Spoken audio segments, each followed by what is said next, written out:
سورہ ال عمران کی آیت نمبر 133 میں اللہ تعالیٰ فرماتے ہیں کہ دوڑو اپنے رب کی مغفرت کی طرف اور جنت کی طرف جس کی چوڑائی آسمانوں اور زمین کے برابر ہے اور جو کہ متقین کے لیے تیار کی گئی ہے۔ اس آیت مبارکہ کی بہت خوبصورت بات کہ یہاں پہ جب جنت کی بات کی گئی ہے تو اس کی چوڑائی کو بیان کیا گیا ہے۔ علماء کرام یہ فرماتے ہیں کہ کسی چیز کا طول یعنی کہ لمبائی زیادہ ہوتی ہے اور چوڑائی اس کی بنسبت کم ہوتی ہے، تو یہاں پہ بجائے یہ کہ جنت کے طول کو بیان کیا جائے جو کہ ناممکن ہے، اللہ تعالیٰ نے جنت کی چوڑائی کو بیان کیا ہے۔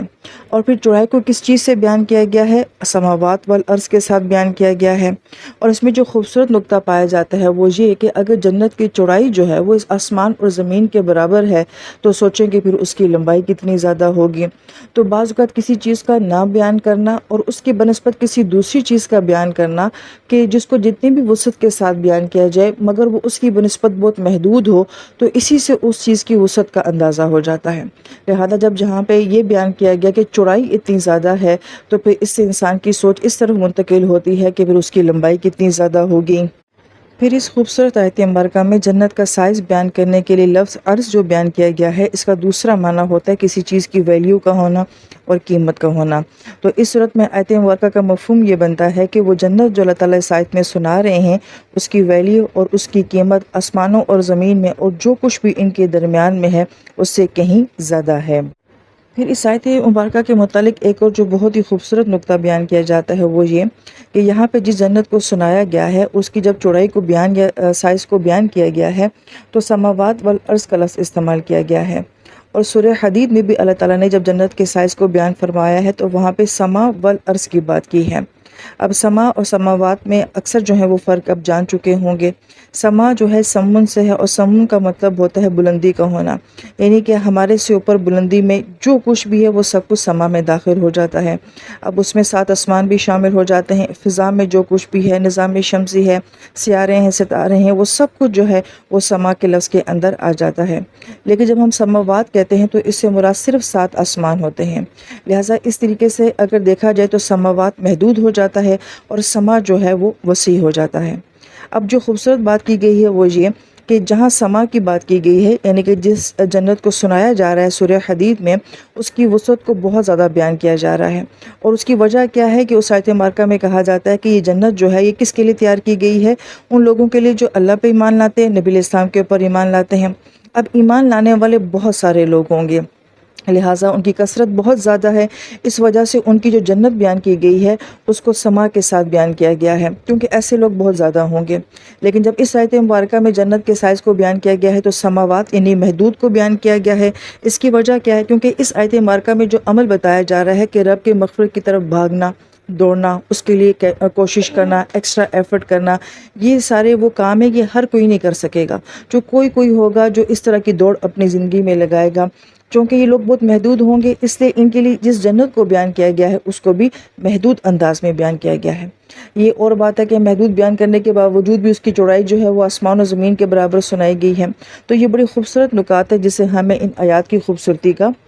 پھر اس آیت مبارکہ میں یہ کہا گیا ہے کہ یہ جنت جو ہے اعدت للمتقین، متقین کے لیے تیار کی گئی ہے، جبکہ ہم نے پیچھے دیکھا تھا آیت نمبر 131 میں اللہ تعالیٰ نے فرمایا تھا کہ جہنم جو ہے وہ کافرین کے لیے تیار کی گئی ہے۔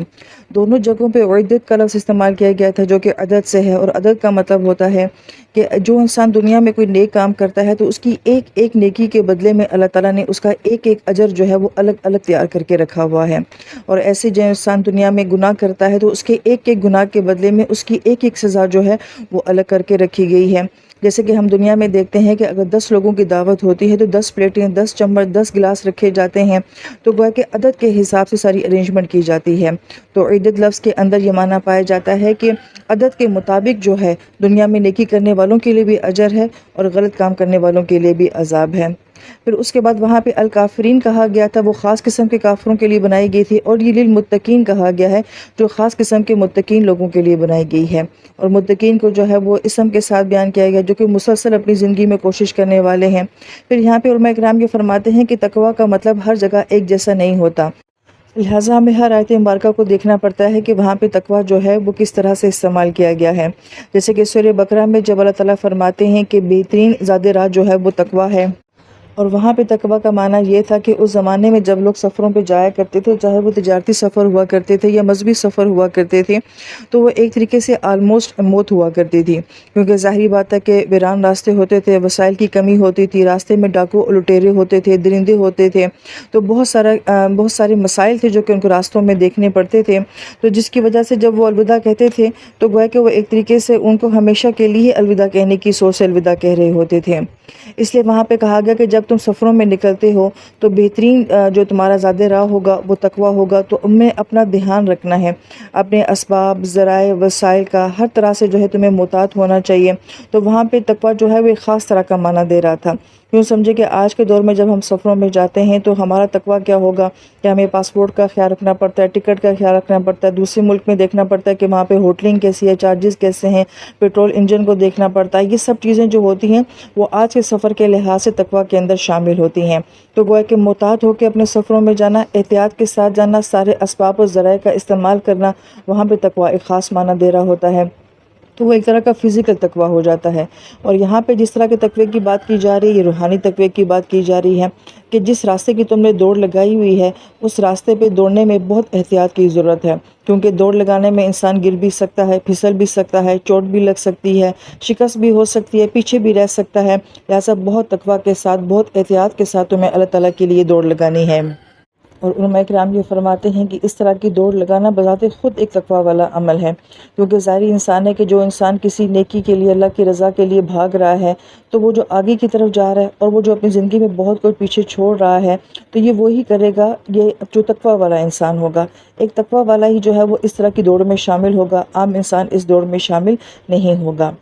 پھر اگر اس آیت مبارکہ کو جو ہے وہ جنگ احد کے پس منظر کے ساتھ دیکھا جائے تو جب صحابہ کرام شدید زخمی ہیں، 70 صحابہ کرام شہید ہو جاتے ہیں، زخموں سے یہ چور ہیں، جذباتی لحاظ سے بھی اور جسمانی لحاظ سے بھی یہ لوگ شدید دکھ اور رنج کی کیفیت میں ہیں، اور اس وقت میں صحابہ کرام کو جب نبی علیہ السلام فرماتے ہیں کہ ہم نے ابھی دشمن کا پیچھا کرنا ہے اور ہم نے وہاں پہ جا کے لڑائی لڑنی ہے، تو اتنے زخموں کے باوجود آخر وہ کیوں اٹھ کے وہاں جا رہے تھے؟ وہ ایک دوڑ تھی اور وہ اللہ کی رضا کی دوڑ تھی، اور یہی وہ بہترین وقت تھا کہ جب وہ جانتے تھے کہ یہ اللہ کی رضا کو حاصل کرنے کا سب سے بہترین وقت ہے۔